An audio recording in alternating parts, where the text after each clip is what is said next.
And welcome back to Bromandy. Team Hype. Crucius here with my friend Marcus Sensory. And welcome to another anime review today. Finally. It's been like 3 or 4 months. And we're so hyped to be reviewing Toradora! At the end. You gotta include that extremely important punctuation. Super hyped to get our first romantic comedy. Will it overtake Cowboy Bebop? I doubt it. No.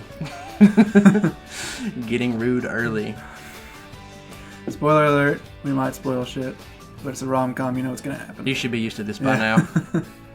Anyway, let's give them some details about the making of Toradora.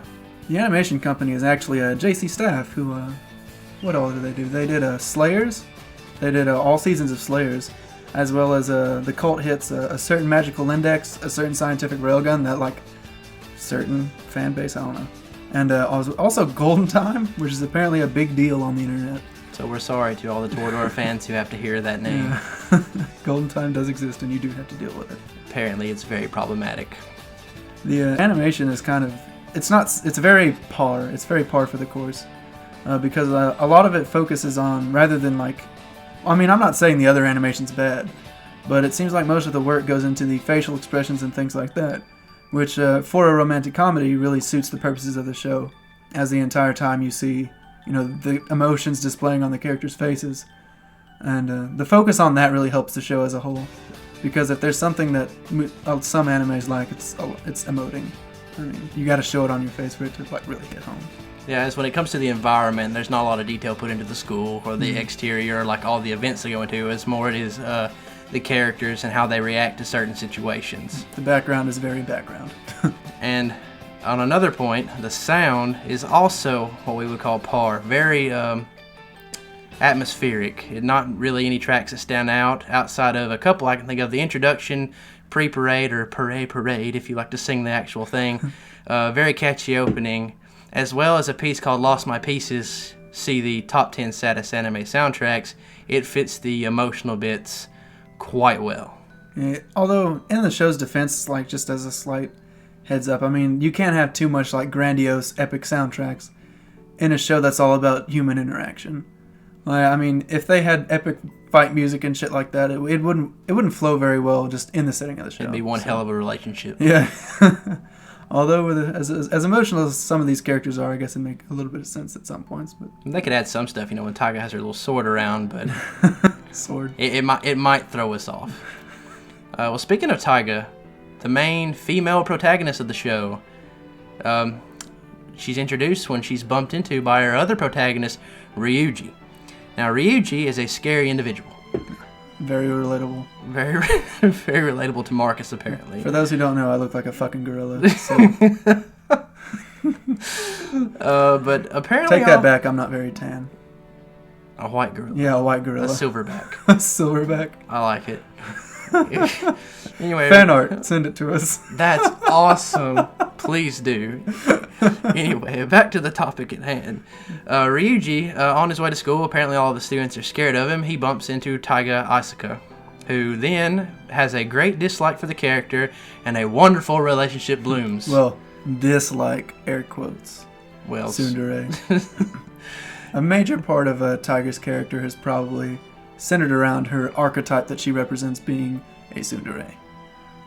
It's not really anything crazy tsundere-ish. Like, I mean, it's not really too detailed, but in the same vein as some other characters, such as Gasai, while she doesn't necessarily branch out from that archetype, she represents it to a T, in my opinion at least.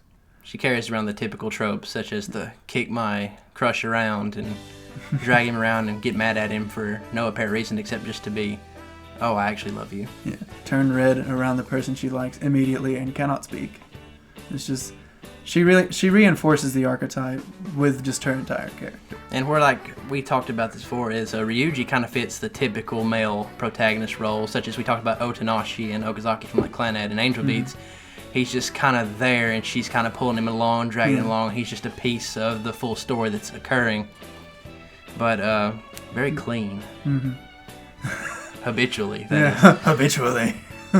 But let's go ahead and jump into some of the story with the other characters. These two, Asaka and Ryuji, are working together to get them we get their counterpart with their best friends, who are their crushes. See Minarine, our athletic, outgoing, hyperactive, super excited character who apparently fights for justice. Is that correct? Apparently so. Playing baseball kind of airheaded, has kind of no idea what's going on.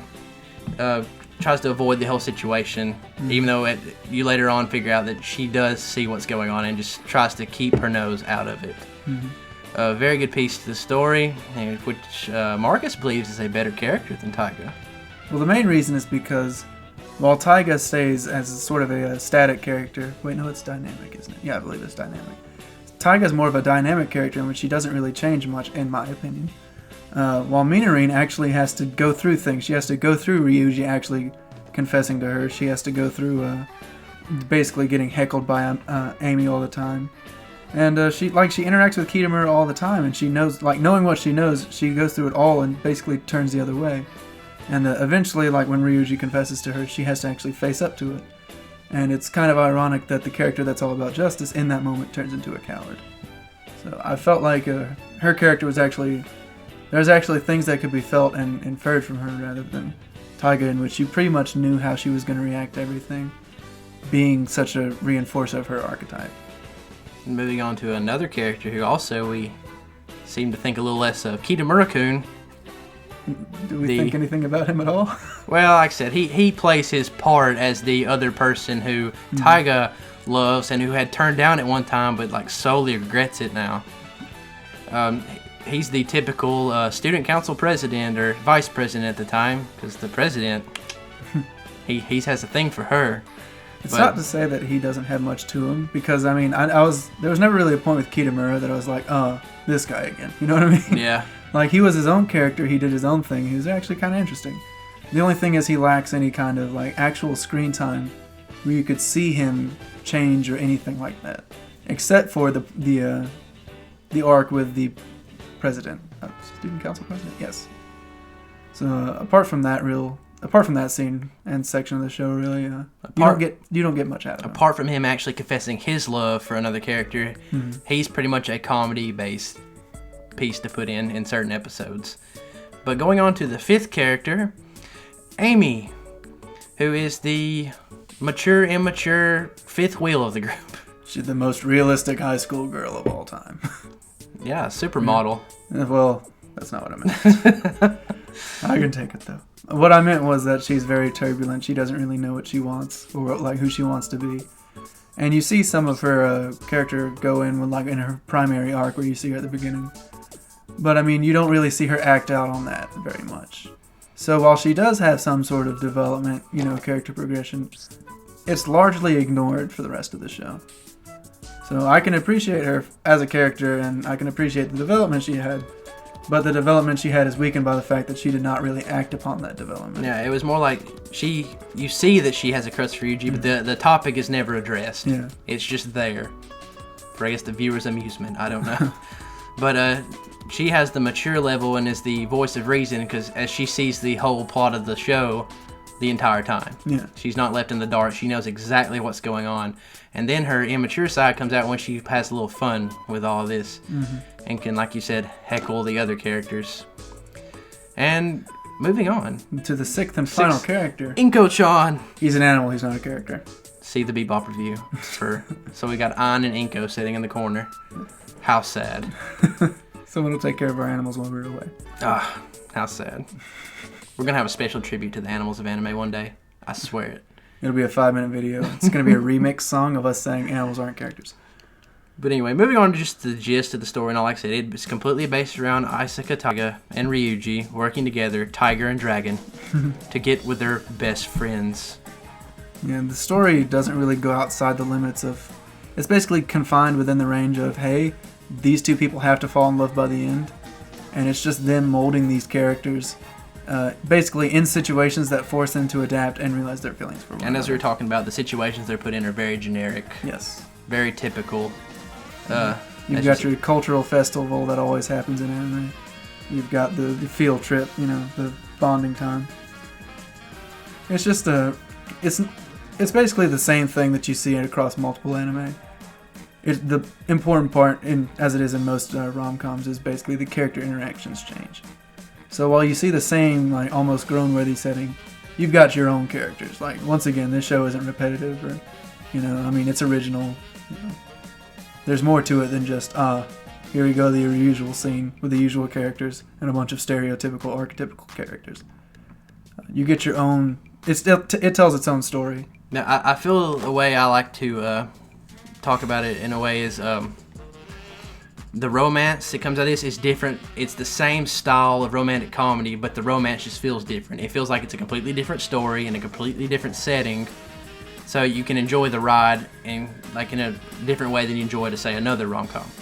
It stands apart from other romantic comedies as a show as a whole, but like I said, you're going to get a lot of the same tropes from it.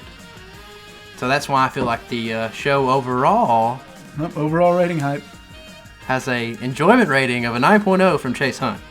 I thought we were going actual number ratings, but as far as my enjoyment rating goes, it would be roughly 7.728. I really enjoyed Toradora. And Toradora it was a fun ride. I enjoyed it. The comedy side of it was great. I enjoyed the romance of it, and the emotional parts always get me, as you might know from my sad music that I like to upload. As Crucius does a very large part of the sad parts of Bromandy. Yeah, I don't like to bring people down with me. But going on to the overall Bromandy score of Toradora, what did we agree on? It was like a 6.7. 6.7. Boom. And just as a final defense for us giving one of people's favorites animes a 6.7, once again, the things that really brought the show down, as far as we were concerned, was the sound having not much standout scenes. Like it was basically atmospheric music, and the animation being par for the course as well. Basically, the plain Jane and typical tropes of the show brought it down to a degree. While the characters kept the levels up. While the characters and the enjoyment of the overall show, and like I said, the comedy side, it kind of kept it up as high as it did, or otherwise it could have been a lot lower. Yeah. But I would definitely recommend Toradora to the general public. As my rating is a 7.7 to 8, yeah. I totally recommend it to people. Well, as long as they like rom-coms, of course. Absolutely. And a tier or two, like me. Yeah, like Crucius. Anyway, stay tuned for more rom-com action or reviews, if I can get anybody to help me with them. I'm working on Clan Ed. That's your help. Dude, so hot for Clan Ed. We'll have Schultz with us on that one, so don't you worry, he'll be back. Don't you worry at all. And until the next time, see you later from Bromandy. Bye me. Bye guys. Team Clippers.